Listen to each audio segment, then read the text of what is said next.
it's gonna be awkward.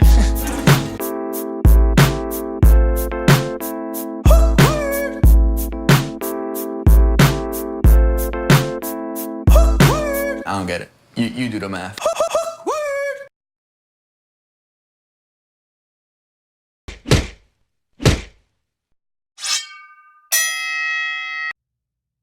Boom, what up?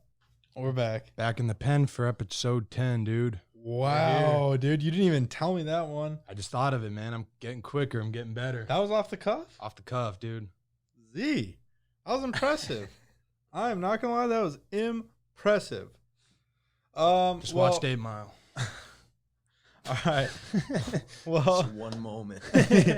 so without further ado, dude, let's keep the steam rolling ahead and introduce our next guest.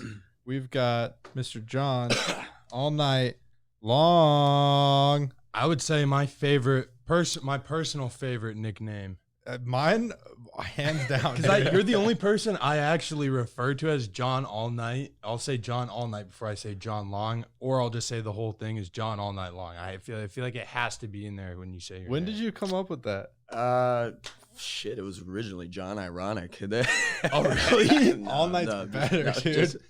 I'm just kidding. But yeah, it was back in 2010, 2011. Oh, damn. So you had that for a minute. Yeah, well, welcome to the show, dude. Thanks for coming. Yeah, Appreciate thanks for you guys coming. having me on. So Absolutely. excited. You're a super busy man. You're running the entire amateur team now, right? At Fight Ready? Yeah. So we do that every night, Monday through Thursday. It's 8:15 to 10, and then Friday we just go around various locations around the valley. Whatever gyms want to jump in, we do like community sparring. Damn, that's I have cool. so right now we got about 4 or 5 gyms. We have Jab Fitness, Arizona Muay Thai, Chandler MMA. We got some guys from Seton coming down too. Oh, But, really? wherever we go, that host gym teaches like some techniques, and then we just get to punching each other in the face. Dude, that afterwards. is a So- That's such a cool community and concept. Yeah, that's a really cool concept and really cool community to build. Did How you does just think of that, or? Yeah, well, it's, when I was growing up, one of my coaches didn't like me going elsewhere. So they were just kind of bogarting me. Honestly, if you're limiting your students from going other places, getting other, views, getting other looks as far as like training goes, you're limiting their progress. So Right. I'm not trying to limit any of my people's progress at all. I want them to grow, get mass blossom into exposure. butterflies. Exactly. dude. Yeah. When like how did it go about? Was it like you reaching out to the other gyms, or I like was gonna ask that. just at fights, or how did that come about? It was more so I came over from Jab Fitness. I was there for the past 6 years under my coach, Jason Bress. And I would go over there to spar still sometimes. And then Paul McGowan over at Chandler MMA, I've known him for, quite a while. I just reached out to them and wanted to get, some of their guys together with my guys, because I had some guys that wanted to fight. I knew they did as well. The problem with lack of training partners around people, especially certain people's sizes. Yeah. So that's, just kinda kind of how- happened. Yeah. Dude, that's really cool. Is it like do a lot of like other states or other MMA communities do this, or like? Not that I know of, not that I'm aware of. I That'd mean, be I would cool. think it's rare just because still feel like we're still in that phase to where people are afraid of giving away techniques, or they're afraid of that kind of what you were talking about, Mhm. like sheltering you away from going to other gyms and trying out other techniques and things. So I almost feel like it's just such a pave way kind of system that's going to pave the way for the young up and coming guys to kind of make that feel safe and comfortable. That's cool. Yeah, because it seems like, I mean, obviously we're on such a different end of it, but like in terms of bringing the community of MMA together, I think that's like kind of what our goal is with this show. Is say, it doesn't matter who you are, where you train, just so long as that you're a good person and that you're training to get better is what it's all about. yeah. So that's cool. What are the rounds like? Is it like 50-50 sparring, or 50%, or are they going? Does it get competitive, like really competitive? Yeah. Sometimes it gets pretty competitive. Especially you got some guys in there with some egos sometimes, but I mean, obviously the whole thing with when we go over to other gyms and whatnot too, because we're not trying to step on any toes, and vice versa as well. It's just the big thing is communication. Right. So if you have somebody with fights coming up, those rounds are going to be a lot harder, and they can communicate that to their partners as well. But aside from that, yeah, we're just all trying to get better. Well, these alliances, I guess actually now that I'm thinking about it, like you had the alliance with Faber and Nick Diaz Academy with Alpha Male and kind of those guys, and then I think that's just now starting to become a thing, right? well, it's just now breaking because of actually Crone. Was one of the Diaz brother guys, obviously, and then they were trying to get Uriah to fight Crone. He wouldn't take that fight because of this alliance sort of deal. Yeah. And then Cub ended up just like kept talking shit and kept saying it. And so he's like, all right, well, I guess this alliance is no longer a thing. Mm-hmm. So, but had there been the communication of like all the stuff on the other end, Yeah. probably wouldn't have to have the alliance damaged or anything like that. So I think it's key what you just said about communication. Mm-hmm. Yeah, a lot of this stuff. I mean, it's a sport full of violence and mildly autistic people. So it's like if you're not communicating anything, then man, it's tough. Yeah, you can't really grow. It kind of it definitely holds you back. And then also too, it's got to be a lot of whoever the head guy of the gym is too, depending on mm-hmm. how, I guess, open they are to the ideas of everything and whatnot. But overall, though, like it's the sport to be doing it where you've got the willingness to be open-minded, I think, more than any other sport, I would say. Yeah. It's well, the whole concept kind of just it came from jiu-jitsu, because they have like jiu-jitsu is a very tight-knit community. No matter what gym you go to or who you're under, you'll have like Sunday open mats, Saturday open mats, and everybody just goes through to get that. But we didn't, we just didn't have it in sparring or MMA, Muay Thai, Right. whatnot. So Damn, yeah. So where did everything start for you? Like where did fighting become a thing? Did it start with MMA, wrestling? it started with wrestling, actually. So man, I got picked on a hell of a lot when Really? I was a kid. Yeah, I was a little fat kid who sang and I'll same. steal without the singing though. yeah, I dance was in Backstreet chorus. Boys and all that. That was him. I was an NSYNC guy, Oh, but yeah, I sang in chorus, dude. I was a big chorus guy. Yeah. Yeah. Yep. But now you're Honor rapping, choir. What's dude. up? Hell yeah, dude. Hell yeah. So you Yeah. got picked on, and then you had to start defending yourself. Yeah. So I'm from Georgia originally. I got picked on out there, came out here, like got picked on out here, and I was like, fuck, man. Common denominator is I'm just a big puss. So So you Yeah, figured so- it out. yeah. So the guys that I was running with in middle school, they started to get me into wrestling, and then my PE coach in middle school was the wrestling coach for the high school that I was going to. So jumped there, started wrestling for 3 or 4 years, and then he wanted to start a fight team. I didn't have anything to do after high school, so didn't know what I was wanting to do. So I just started training, jiu-jitsu and whatever striking he could teach. Yeah. That was back in 2007. Wow. Damn. That's still in the sports. I mean, we're talking like Tito versus Chuck days in their prime. Not what we Yeah. just saw Tito versus Chuck. Yeah, definitely not the Not run the it 2019. God, Yeah, that's dude. crazy. I mean, the sport's evolved so much. How's that been for you, just witnessing it so close firsthand, like the evolution of the sport, and where do you feel like it's at? Like, what's in your the opinion? mix. Oh man, it's crazy. It's crazy. It's ballooned now. It's so popular worldwide that before, like when I first started, they were like, "Oh, so you do boxing?" I was like, "No, I'm doing MMA." What is that? Now it's like, So was that different from WWE? yeah, I've heard of that. Yeah. So is it like set matches? You guys win ahead of time? I'm like, no. Now it starts off with, oh, you do MMA, and then instead of just boxing, kickboxing, stuff like that. So Yeah. it's a huge change from where I started, for sure. Has it been hard to adapt as a coach and or fighter just with the changes, or has it been pretty easy for you? Or do you feel like it gives you an advantage when you're helping guys that are coming up, that you have just such a broad insight? I think it gives me an advantage, because when I first started teaching or first started coaching, it was over at LA Boxing in 2012. And a lot of the people that were coming up just had one skill set. You know, they did a little bit of boxing, or they just did wrestling, or, you know, they just did some jiu-jitsu, so you'd have to fill in the blanks. And then now everybody's coming up. They've got a good idea lots of times about, you know, what they're doing, especially at the nighttime Right. team. Oh, yeah. So, Yeah, a lot of those guys are real focused on where they want to go. Are you still actively fighting at all, like training to fight and any of that, or just focusing on coaching? So I've been focusing on coaching for like the past year, just dealing with injuries and whatnot, just finances, and then I plan on fighting again early next year. Nice. So That'll be fun. So you get back in there. I haven't gotten to see you fight yet, and I'm excited to. oh man, I'm Homer Griffin or Homer Simpson. Well, we see you spar. You're ducking and you're diving, so it is. Yeah. Homer Simpson. Okay, dude. That's a good combo out there. That's You're slipping like Tyson Fury out there. It's Yeah, crazy. You're like. It's crazy that you came from wrestling, to be honest. Yeah.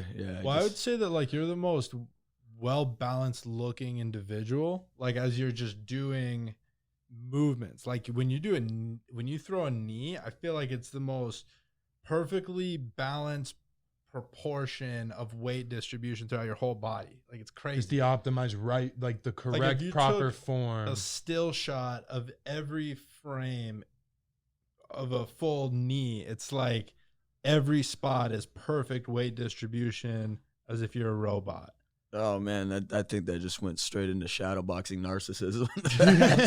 Just staring at myself in the mirror the whole time, making sure my other hand was up.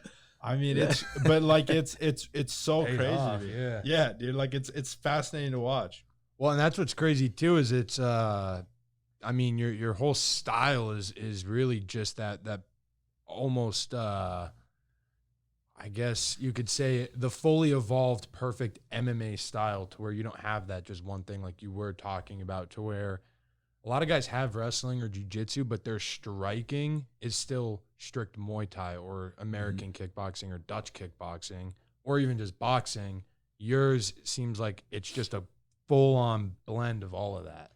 Yeah. Paragon is huge with that. But yeah, Paragon is big with that. You know, it's funny that Paragon is, you know, now what we're doing, because that's, you know, I wasn't particularly good at any certain style or something like that. In fact, I was getting my ass whooped in a lot of different ways until I figured out, you know, I just got to do shit my way. Yeah. And then starting to do stuff your way, it's like, okay, well now you have other people having a hard time figuring you out, and then the shit's working, and then okay, well let's go ahead and lay this down. And then Paragon, we just, you know, coming together with brains and, you know, different techniques that work for us and whatnot. So yeah, well, obviously it works at every level of execution. I mean, we see all the team fight ready guys, whether it's amateur, pro, UFC, Bellator. Like there's these obvious differences in striking ability plus the whole package, sort of a thing. You know what I mean? Yeah, it's cool to see. Yeah, you're really seeing it with Paragon a lot. And one thing I wanted to ask with Paragon, just with you and Randy, how often are you guys meeting and coming up with? Is it after fights specifically that you guys are having your meetings and say, okay, we now need to go back to the drawing board with certain techniques, or add techniques, or take certain things out? Like, what's kind of the meeting like? we were getting together about once a week and just to kind of figure that stuff out. Now it's been a little bit less when everybody's been so busy doing everything. So yeah, once a week. We have testing coming up this coming week from, I think it's yellow to orange. So we're gonna be getting together one of these days before then, just kind of setting everything up.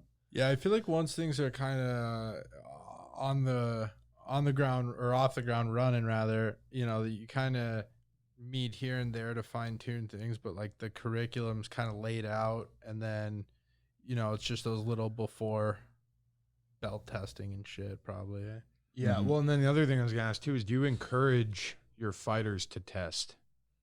Yeah, I want them to test. So the belt testing is, yeah, I mean I want them to test because they'd be a good good example of what Paragon should be. Well, yeah, and you can You also know. just give a quick. I guess we haven't really set up exactly what the testing is, even though we kind of briefly talked about it. But what exactly is the testing system? Yeah. So the testing is, just various shirt colors. So for example, white shirt, yellow shirt, orange shirt, red shirt, blue shirt, just leveling up like that.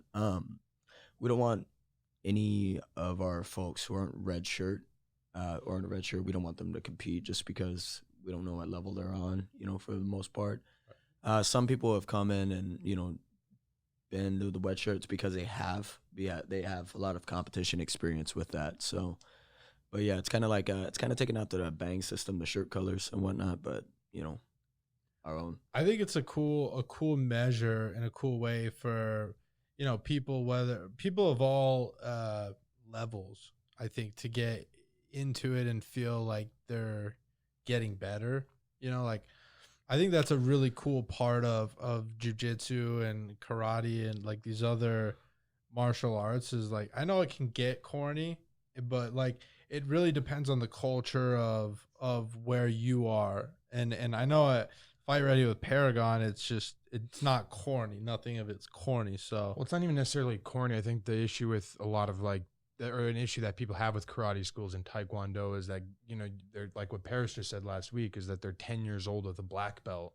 right. That's not, you can't get that in Mhm. jiu-jitsu, but you can't really with Paragon either. I mean, you have to still follow, and really know what you're doing until you can just test. It's not like, well, you had good attendance, so you get to test because, you have to really. yeah. Yeah, I mean, Yeah, I haven't you gotta tested, make sure you but learn I would some just, stuff. yeah.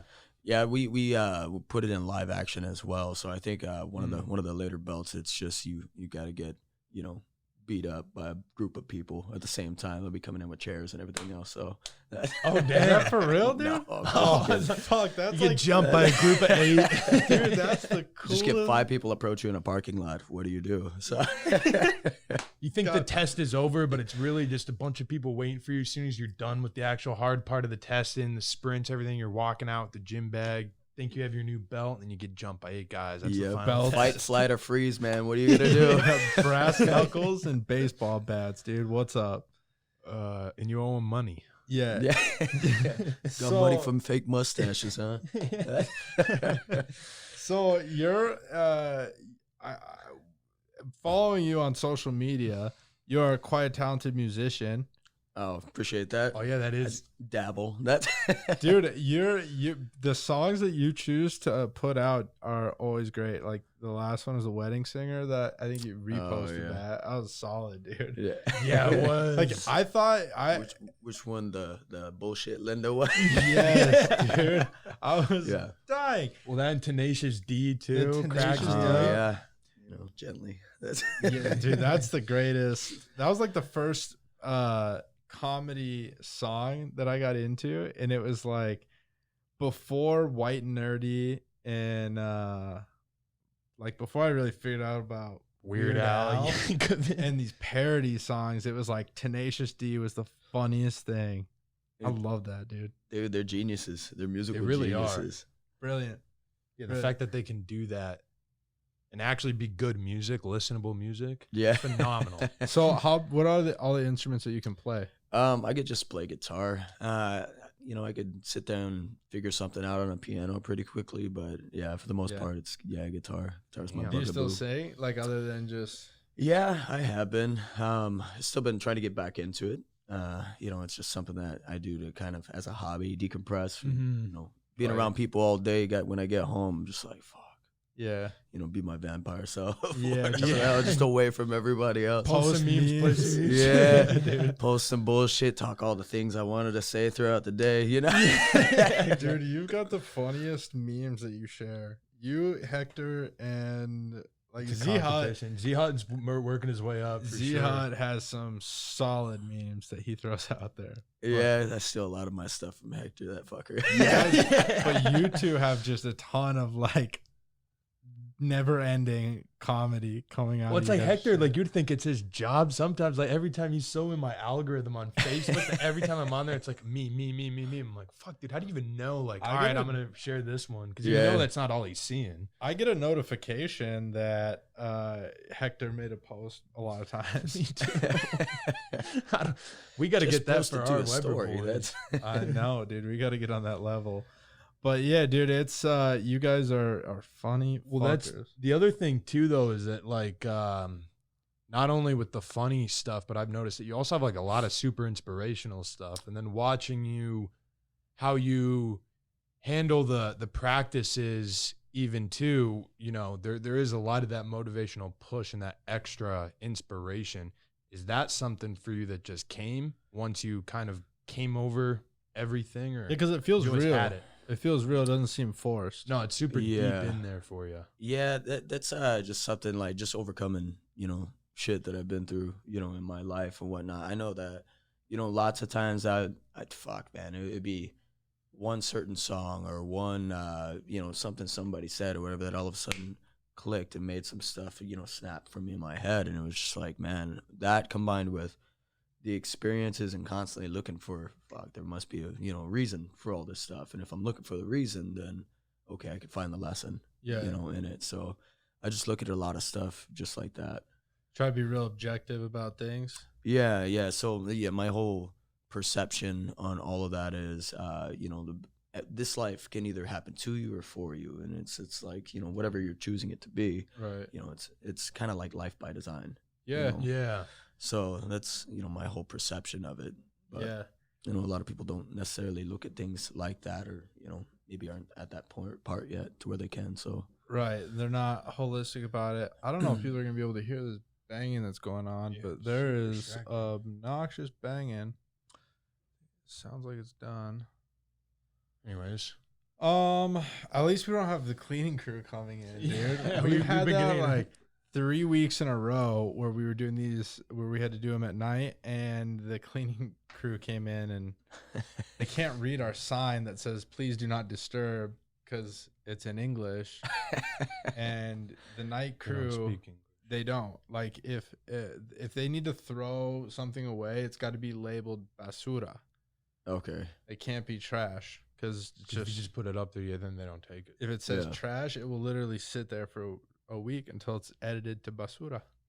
Edited. Yeah. Where were we though? We were talking about inspiration, but what I was thinking is since we're coming close on that time, we could just knock that out now and then just pick back up on it. Oh yeah, let's do that. All right. Cool. Quick break. That was loud. It's too loud. All right, we're back. Yeah, back on inspiration. How do you go about finding the realness in that? Like, I think so many people try to be inspirational or have the intention to do what you're saying to do, but it comes off, they're lacking in authenticity. Yeah, they're lacking that conviction, it seems like. I feel like, you know, what you're saying, like lacking authenticity. Authenticity comes from the inside out. Yeah. You know, a lot of people look at that like, okay, I'm trying to solve outward problems, you know, inward, and really it's the exact opposite. Like there's a saying that I heard, like, if you want out of your current situation, go in. Mm-hmm. So if you're going in trying to fix the issue that you have with the problem, like, is it actually an issue? Is it relating or stemming from something that, you know, you have a problem with in the past, something like that? It all could be solved like inward and then work your way out, you know? Yeah. That's the way I kind of like look at that. So I think taking that approach is huge. Yeah. I think too, like having artistic outlets, there's something that like correlates between artistic outlets and being authentic. Do you think that or feel that way? Absolutely. Like Absolutely. When I first started trying to play piano, it was like that was like a big step, I think, in figuring out like who I am, you know, because like I'd learn these things and then it's like super artistic and kind of a struggle to learn, and like then you perform, whether it's performing to like your Instagram story or to you know, like your family, you're putting yourself out there, you know, in that work. So I think it creates such a level of honesty. Yeah, and I think that's the same thing with MMA, is that there's just so much vulnerability. It's like when you first walk into jiu-jitsu, your first class, it's like you think, oh, I'm a big dude, or I thought I'm a big dude, I'm bigger than everyone else, I'm gonna at least be able to muscle my way through everyone. And then for anyone that's done jiu-jitsu their first day and thought that, it never goes that way. And then you're out of gas and you got to throw up halfway through class. I thought that you're still getting choked by somebody else's collar and everything. Yeah, dude. So there's just that vulnerability that I think that's a common thread in with the authenticity and creativity, because you know, MMA is an art, and martial arts are still an art. So there's that creativity end with that too, and then the music and the fact that you do both things, it just helps you really see that, I think, because that's how I feel too. Yeah, I think having the security, self-confidence also is probably helpful. That like you could beat up most people. Yeah. Hey, yeah. Oh, you didn't like the song? Oh, let's go and bring it in. Bring it on in, yeah. Let me try it again. Yeah. We try and strum this a little bit and just fucking Yeah. With the Rock. yeah. It was if you're not like willing to put yourself out there, be vulnerable, or you know, stuff like that, it's like, how can you ever expect to, you know, move forward with your progression as like, you know, as a person, not even let alone like music, not even MMA or anything like that. But if you're not willing to put your insecurities and fear out there, it's like, how are they ever going to become better? How are you ever going to get a better viewpoint of that? Yeah, I think people talk about that a lot, and then something gets lost in translation when they get on social media. You know, I think like everyone's okay to be that way in person, but on social media, there's some expectation that it's different or that it's better. And so there's that breakup of authenticity in the inspiration that can come across. You know what I mean? Yeah, well, it's a lot of fear too. I feel like it's that fear of what everyone else is gonna think and that judgment that's gonna come from it, or Yeah, they 100%. shelter themselves from their own thoughts. So then they feel like they want to put themselves out there because they want to advance, but they lose the authenticity because they don't like who they really are, or they feel like people are going to reject who they really are. At least that's what I felt in my own, I feel like, experiences. I've dealt with that in some way, shape, or form. So I imagine a lot of people have that issue. Yeah, and I'm sure if you ever get knocked out, you know, in front of a lot of people, it makes your perspective on how people view you pretty different. Yeah, absolutely. It was, you know, so coming off my first loss, back last year was the last time I fought. And before that, I was undefeated. Wow. You know, so it was like, I think a lot of the issue that a lot of folks have, like, you know, especially MMA, and I can't speak for everybody. I can only speak for myself and what I've witnessed. So it's, I understood myself as like a fighter or like an undefeated fighter or something like that. And then this is what everybody was building me up as and all that stuff. And then, you know, I lost, and it was like, fuck, man. Like, even though it was like, oh, okay, well, yeah, brush it off. Still, like, the internal subconscious thing is still ticking. It's like, you're not that guy no more. You're not that, you know, undefeated fighter. And it's like everybody's, instead of being like, man, that was awesome, it was like, hey, you okay? And it's just like, man, it's around the flip side of that coin. And you identify it as this, you know, other person. Now it's like, if you strongly identified in it, that's why you see people like retiring, coming out of retirement, or retiring and getting into trouble, you know, all that kind of stuff. Yeah. It's like, fuck, they don't know who the hell they are or who they identify as anymore to themselves. I think that's huge to say. Well, and then coming up, at what point did you start to feel that, like, or when did you start identifying as the undefeated fighter? Was it after the first fight when you're 1-0 and you're like, all right, I'm undefeated, I'm going to keep the ball rolling. All right, now I'm 2-0. It was before. It was, oh, really? Yeah, it was before my fight. So it was like, I was having issues or just making money. It was you know, difficult trying to find time to train, find a time trying to make work or do work, everything like that, make money. And it was just, if I didn't do fighting anymore, what would I do? Like, who would I be? You know? And it's something that, fuck, man, I never really thought about, you know, before. And I started trying to think about it, and then you're just like, oh man, well, this is an actual issue. It might not sound like a problem, like outside looking in, but inside looking out, it's like, Oh man, that's a big thing, you know. Yeah, dude. Wow. So when going into that fight, it was, I don't know if it was you know, precognition or, you know, whatever the hell it is, like self-fulfilling prophecy. But going into that fight afterwards, it was like I wasn't that person that I thought I was. There was a lot of like internal changing that was going on. So, But you you know, were like alert and present to recognize it, like at the top and while it was going on. yeah, it was Like how did you get over it? Like getting to the point to where you're good as John Long, regardless of whether or not you're a fighter.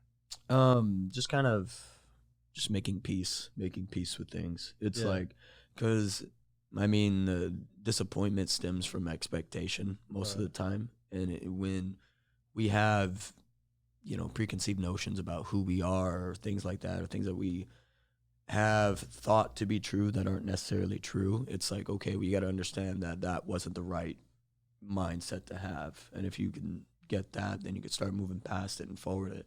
So it was, there's a lot of just time that I needed to spend, you know, for myself in order to get that. So Yeah. And that's actually so true, because I feel like a lot of times it's almost like we get to a point, or I do, to where I feel like I know myself so well to where I get to that point to where it's like I'm so disappointed with an outcome because I thought of myself as being this way and the outcome wasn't. And then it's like, well, shit, what am I now? I'm still just me, but like, Yeah, well, I Mhm. you kind of just set spun yourself up for failure. I spun completely out of control because I went through that when I was younger, you know, like and with hockey, and like I only identified as that, and then when it was gone, like I was faced with the question like what are you without hockey after it was over, you know, and then that Mhm. like that really fucked me up. So having the ability to like address it, acknowledge it and address it like early on in your career, because it's not like you're long in the tooth, and you know, be able to recognize that and adjust so that no matter what happens, you're good. Yeah. Yeah, that's huge. This has been good for us. This has been a personal therapy session for us at this point. Now we're starting to realize and go, shit, man, fucking, I've been there. I wish I had John this whole time. That's dude, what I'm saying. because- well, like I think more people are starting to recognize it, especially as mental health is talked about more, and like fighters and just athletes in general as they retire, talking about their issues in retirement. Just like you said, like a lot of people will come out way past their prime of retirement and try to make another run out of it when, you know, they just need a paycheck. It's sad to see, but Yeah. that's the reality. Yeah, it's tough out there for sure. So one thing I was going to ask again was, you also do some coaching for just the actual Paragon advanced class, and do you do the beginner class at all too? Do you teach them at all? We just started doing the beginner class at 6 o'clock. Right. So that cardio class is now changing over to Paragon Okay. Mm. beginners. Nice. So yeah, well, your freaking classes are no joke, and they make you burn like a motherfucker. So that's what I was gonna ask was, do you have an equal amount of passion for just helping the fitness side of it as well as training people to just become world class killers? Or Yeah, you just I mean, kinda just do it just for a little fun? bit, just a little bit. I mean, I just want to whoop your ass. That's Yeah.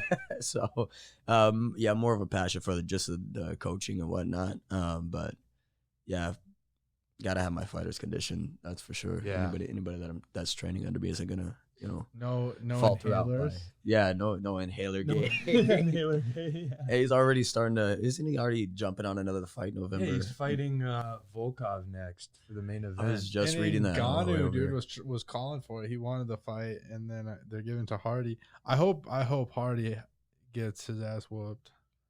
Yeah. I'm sure he will. Yeah, and like, I don't know. Volkov's a beast, dude. Volkov's got unreal striking. He's like 6 foot. That's what I'm 6 or saying. I something. think he's gonna whoop his ass, dude. All the comments are saying "Rest in peace, Greg." yeah, pretty much. That's man. Fine. If he pulls it off, that's gonna add a lot of legitimacy to him. That's That's the for thing. damn Yeah, sure. if he It's gonna be does, the and then bomber. it's gonna give him the. Because I was just telling him this the last time is we almost don't want to see him fight one of the big name guys because we don't want him to see him beat like one of our favorite fighters. Like we don't want to see him beat a Derek Lewis. Yeah, when Brock Lesnar came in, he beat Randy Couture, pissed me off. Yeah. I was like, motherfucker. Yeah, dude, I could see how that would Even be taking- such a Even frustrating taking the thing. domestic violence issues aside, I still think It's just his anytime there's a career. crossover athlete, because like you've been in the sport since 2007. I don't know how old you were in 2007, but I would imagine very young.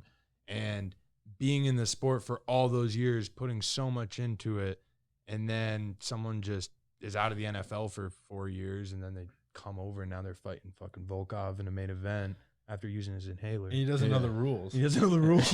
Yeah, he kind of going like Bane, like, what the hell? You Yeah. adopted this shit. I was born in it. And then you see him come over and have success. You're just like, motherfucker. That's Dude, it was so It weird. wasn't that easy, okay? That's Yeah, exactly. It was so weird because he was talking about how he's a beast but he's got athletes induced asthma and it's cleared. And like you said you were a thick kid when you were younger.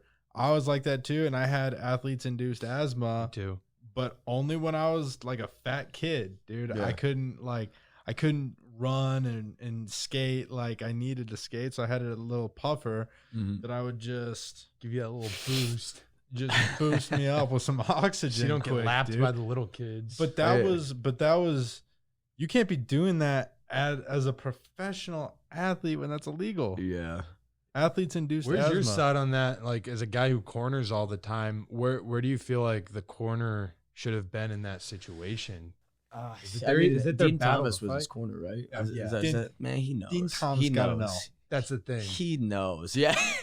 Yeah, dude. knows, That's man. exactly what I thought. Because it's almost like you remember Yoel Romero in the Stoolgate? Yeah. It was like, we know what you're doing, and then they had the spill. There was that situation where all the ice spilled yeah, too, dude, that was. and then they got to pick up later. the ice. It's like, you fucking meant to rip the bag a little. You can buy that extra 2 minutes there, and then it was still wet, and then they didn't clean that up. It was a shit show. Yeah. I don't remember what card that was, but It's kind of a bummer when that happens too, because then it's like everything's so tainted. Yeah.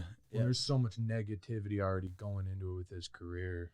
So Hardy's. yeah. Yeah. Wasn't there something else that he got, in trouble for or something? Domestic violence. Well, it was originally domestic violence is what Oh, got him out of fighting, the you mean? league. Yeah, was it like a You shot need- outside?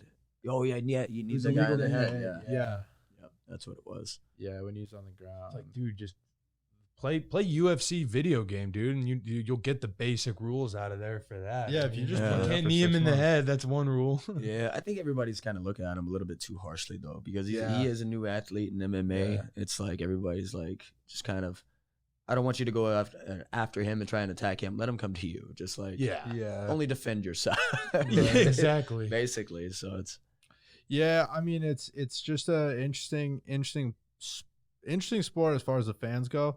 We were actually talking about this earlier, how there's and even the fighters too. It's like it's just made up of a bunch of nerds, really. Like fighters are Yeah. all like a lot of fighters are just really smart, kind of nerdy dudes.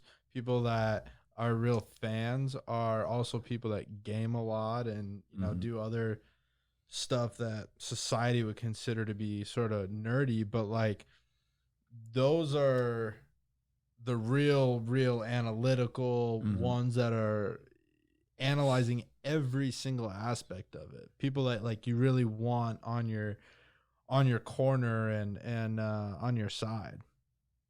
I feel like just are not responding well to the Greg Hardys and just the overall state of where some of the UFC's at. a lot of like MMA fans and like I would say MMA is a very demanding sport just because it's moving so quick and there's no off season. So most people Mhm. that are MMA fans are pretty much only MMA fans. Like ever since I got into MMA, I've stopped watching every other sport, or I've watched every other sport significantly less since I got into MMA. It's just hard to keep up with everything. Yeah, when you're full into MMA. So I feel like when you're in that situation and someone comes from another sport that you don't even care about, you don't care about the other sport, you didn't grow up playing football, then so I get, what you're saying with that.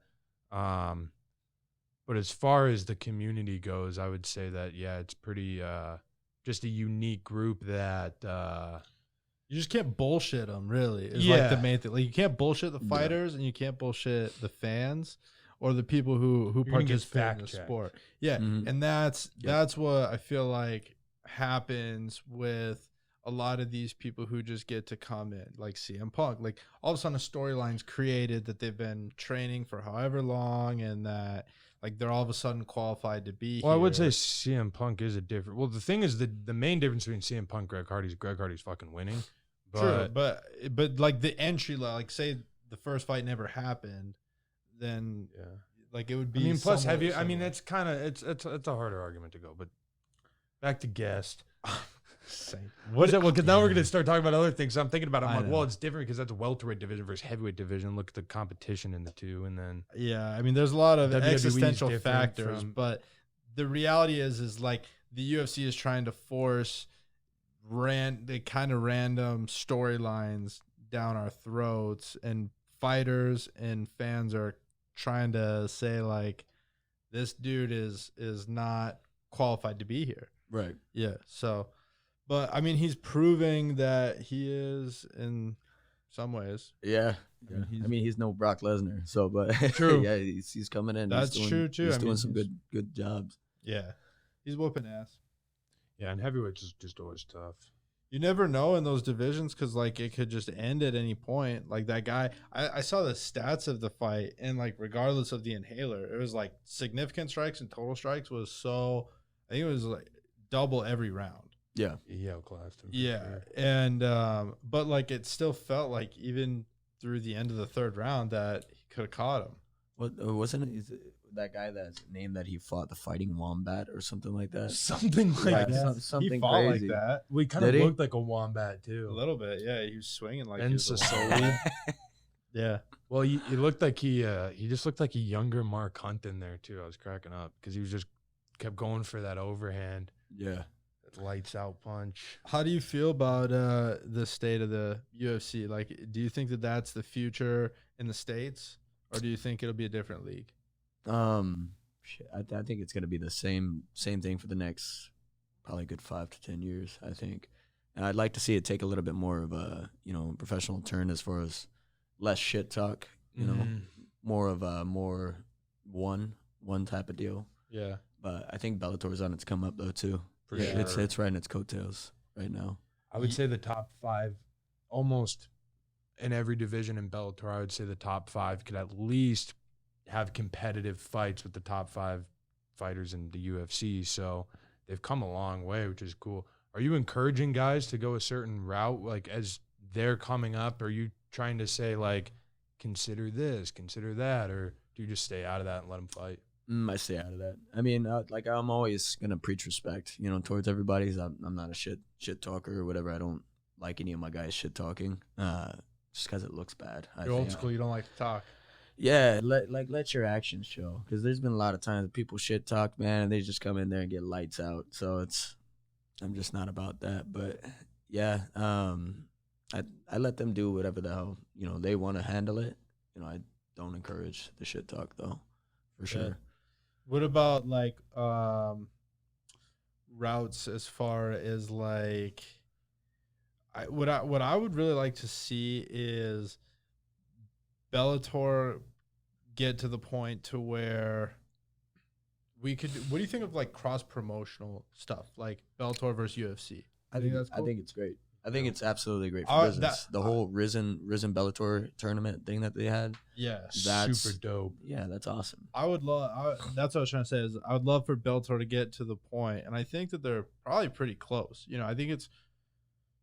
We had Well- that stint that would have been cool when there was that small period of time where DC was a 2-division champ and Bader was the 2-division Yeah. champ. Yeah. And they already had that before in the UFC they were gonna fight. There's a missed opportunity there. Sure. I think the biggest difference between, I feel like it was a big missed opportunity for Bellator. The only thing that the UFC really has over Bellator is like that real documented history Mm-hmm. of the evolution of the sport really taking place under that banner. Yeah. Whereas like When if that UFC owns the rights to Pride's footage. exactly like and- basically all of the documented history of the sport is in the UFC vault. Yeah.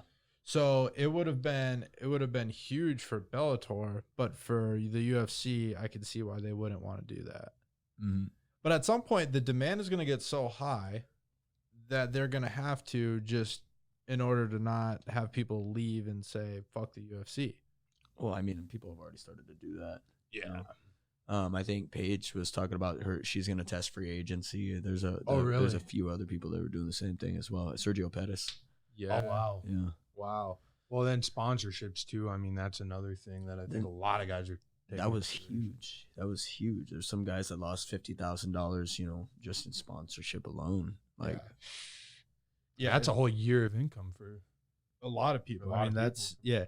Especially if you're fighting and you can only do it so many times throughout the year. It's not like you can sign up to fight every week. yeah. I mean, just the training is brutal. You got to pay all your coaches. You got to, you know, pay the gym. You got to, you know, pay your doctors. You got to get taken care of. Make sure you're, you know, healthy over the fight camp. You got a nutritionist, everything like that. Especially at that level, Oh yeah. it's that $50, you know, dwindles down to like $10,000 real quickly. So, Gosh, that's a beast. Yeah, we got to figure out a way to get more money into the sport. For sure. Well, I've been saying that for years, though. side note for me, my last and final question about guidance, and probably just my last, probably got to get you out of here because you got to get to the gym, I'd imagine. But my question was going to be, how much do you play a role in, I guess, crafting together all the fighters, I guess, their regimen? Just because I know the practice that you run is just the overall practice just for total MMA, right? mm-hmm. Then are you then encouraging them to go to jiu-jitsu, do their wrestling, do all that on the side when it's not under your supervision, or Yeah, is that absolutely. up to them? Absolutely. Well, it's I always told them everything they do outside of here is just going to change and affect everything inside of here. So, always, like, they need to always be going on their wrestling, because it just, if they're able to work with Cejudo, like Angel, then by far do that. If they're able to go to the jiu-jitsu practice, by far do that, because they're going to teach them shit that I can't teach them. You know, like, I always want them to do everything outside of there. So, like, you know, when they're going to the other, so, like, are you keeping tabs, I guess, or does it help you They're understand? filling me in. Yeah. Okay. Yeah. They keep tabs of me. They let me know. It's So, probably helpful as you assimilate, you know, the game plans and stuff to know, so you can talk and, like we said earlier at the beginning, communicate with the other gyms and stuff. Yeah, just because in every aspect, in every life, you know, whether it's a job, there's always people that don't fully do everything all the way. It's like they say with John Jones all the time. Like, he's just sometimes a beast to work with. Maybe he shows up late. He's not going to be there for practice maybe one day, or there's just all those different stories and whatnot. So that's my main curiosity, is just how much of that is having to manage just these people and their schedules. It's you know, it's kind of, since the fight team grown, because I started it back in, me and Derek Flores actually started it. Oh, okay. Back in, I think, the end of January, something like that.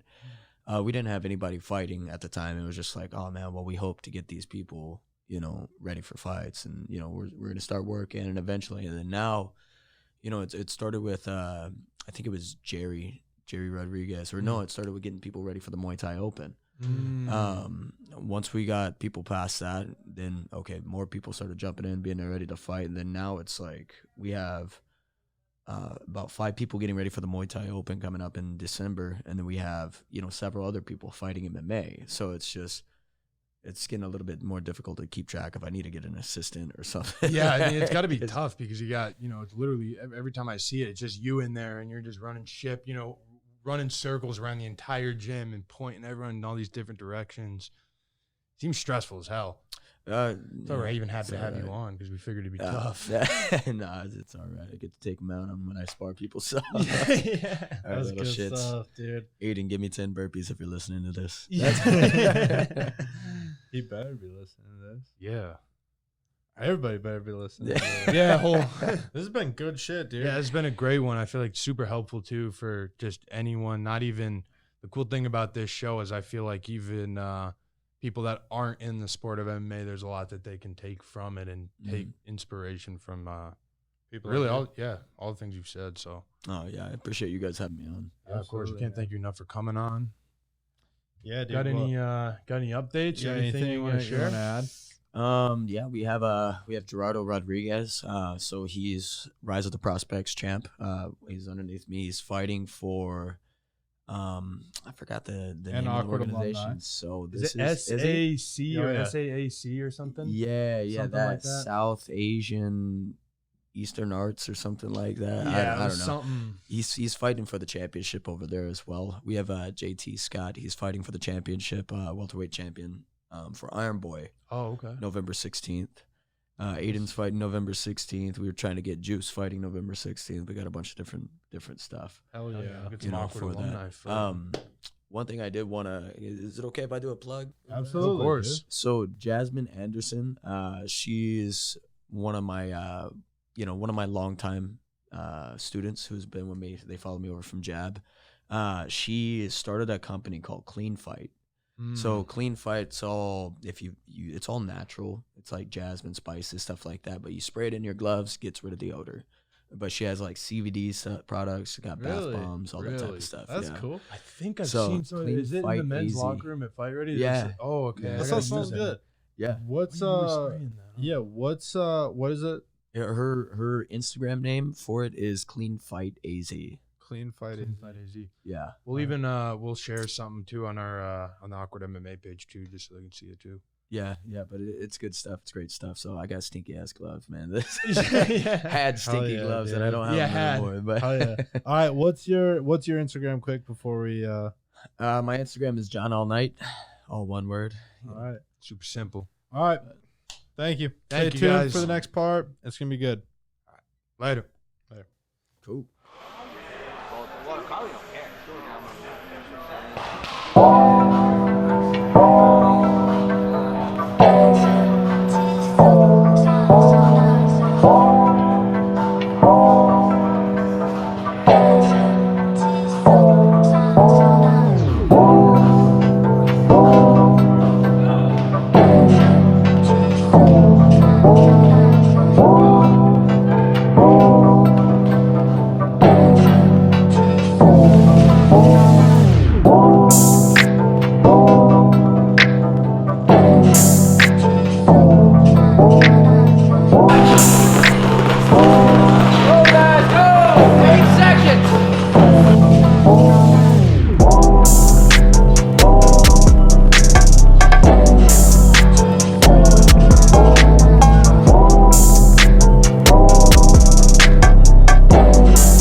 to be known.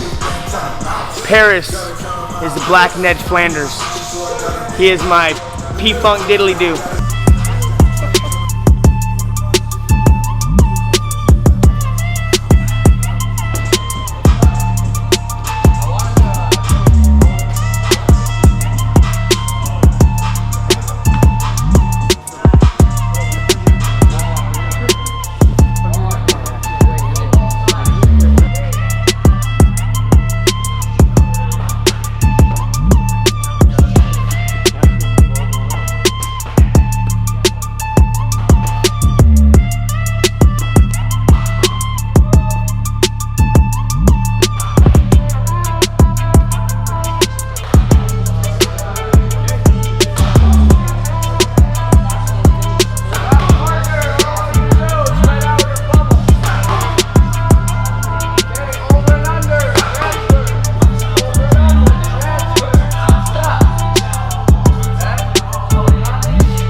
Howard, baby. 135.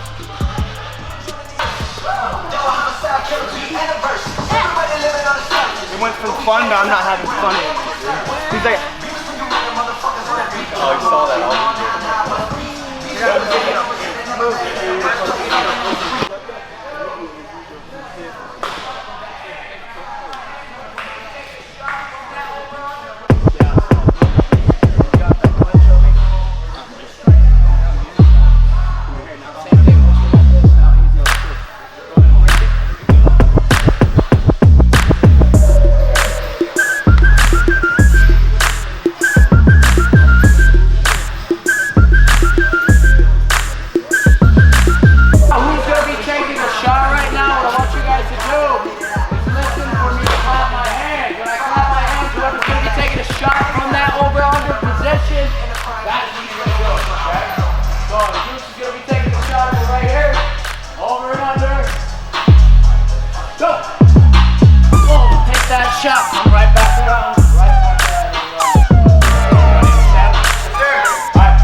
If I'm here, when I throw it over that little baseball throw, I'll pop my hips up out, and then I can take it. Okay? So that way I don't have to drop my legs down from the ground. One more time. We're pummeling. Yeah, go. Make a small throw to the right, step behind. That makes sense to everybody? Sure. First off, you don't want to battle with me. I spit rhymes as long as a jab and I leave. You ask me, I fucking belong in this seat. One mic, one record, shred a 10-minute beat. Bitch, and that's my sole purpose. I spit so loud your eardrums start to surface. Armor or shirtless, you cowards can't hurt this. I get at your pride till you second guess you worthless. And that's because you a joke. Another victim in the booth, me mic wise as smoke. What? And the shit that I'm spitting has never been written. My mind's encryption is hard to decipher like Egyptian's inscription. Bars. Ooh, let's go, bro. Randy Savage. They used to call me Messer, M-E-S-R. Everyone called me, hey, there's Messer. It was stupid ass name. It was cool to tag though. Me when you said bitch, and I was like, bitch, and you're all pan over. I'll see you guys later, dude. I've been here since fucking 9 o'clock this morning. Later, brother. You gonna train tomorrow? Right now, I'm just going to be looking at hitting with the jab.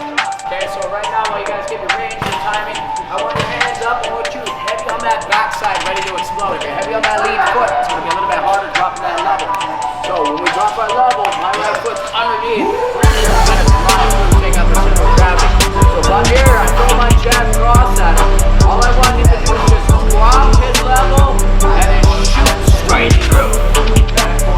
Now, if you're making a good shot, then that's what it should sound like. Go ahead and make a good shot. Drive that shoulder through the center of gravity. So if I'm here, jab cross, boom, takes that shot. I'm going to turn the corner, comes right back up and reset. More time, move it around. I shoot my jab cross. He takes that shot and drops it. And then reset. Everybody understand that?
I'm going to keep this here. Now what I'm going to go take that angle. My right hand, the one that's on the side, is going to go to that inside thigh.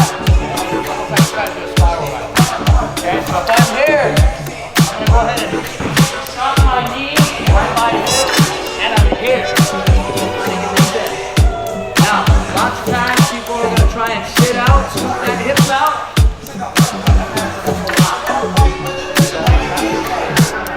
on there. Sometimes if they scoot out, they're just going to scoot straight out. They're not going to do that. Turn real fast, so go ahead. As I hear scoot out. Does that make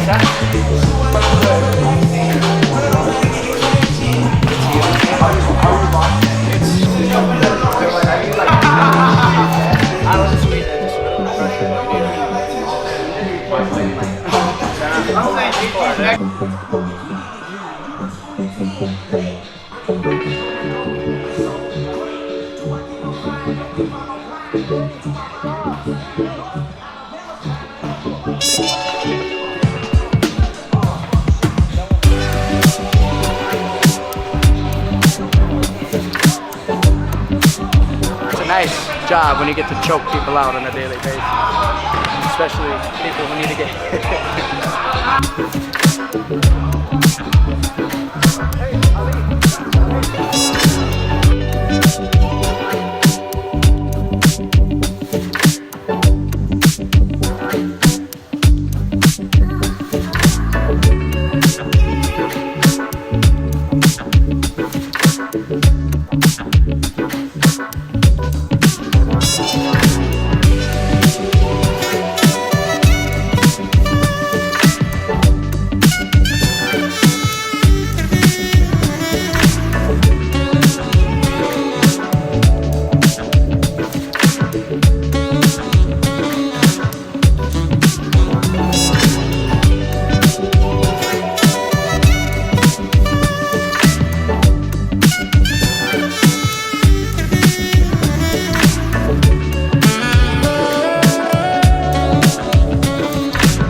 Alright, so today what we are working on is just some wrestling for MMA, just a nice little catch wrestling drill. So if you look at them right there, what they're doing is somebody's going to throw a jab cross, the other person is going to time them and shoot in on them. Okay, so somebody throws that jab cross, instead of just staring at each other. Oh. Alright, so they didn't do that well at all. And he's just being lazy right there, you know what I'm saying? You guys want to do it for me? Yeah. That way. What's up, guys? Welcome to the YouTube channel. Make sure you hit that subscribe button. Hey, hit that subscribe button. Hit that subscribe. If I can help with Sony cameras, hit the comments. Alright, so one of them's going to shoot a jab cross, the other one's going to time him, shoot in underneath. Okay, he sprawls. He's going to go ahead and get that far side seatbelt, take him over, and he's going to recognize this, try and scoot out. He's going to belly down, sit up, and he's going to sit out now, and that's going to transfer right into the bulldog. He's going to sit through and end up on top. So, it's kind of a fast chain of motion right there. One more time, let me go ahead and do that step by step. Sure. I'll move to the next step until I say. To do it step by step? Yeah, that's it. Great. So, shoots that jab cross, Amy shoots in right afterwards. It's gonna sprawl, give him the natural reaction. Now, what I want is a far side seatbelt. So, he gets that far side seatbelt, circles behind, and now he's gonna try and take it to her back to start working a rear naked. Now, Amy's gonna recognize this, start scooting her hips out. Once she starts scooting her hips out, Aiden's gonna belly down. Once he bellies down, he's gonna switch his grip, come up for a choke. Amy's gonna go ahead and recognize this, sit through. Aiden's gonna transfer to that bulldog that Ben Askren got on Robbie Lawler. Now, this position, Amy's gonna go ahead and sit through, step up, sit through, and turn into it.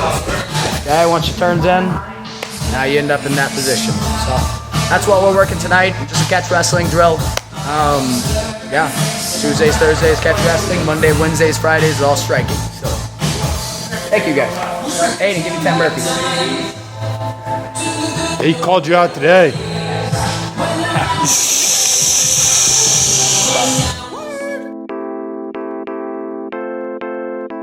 It's gonna be awkward.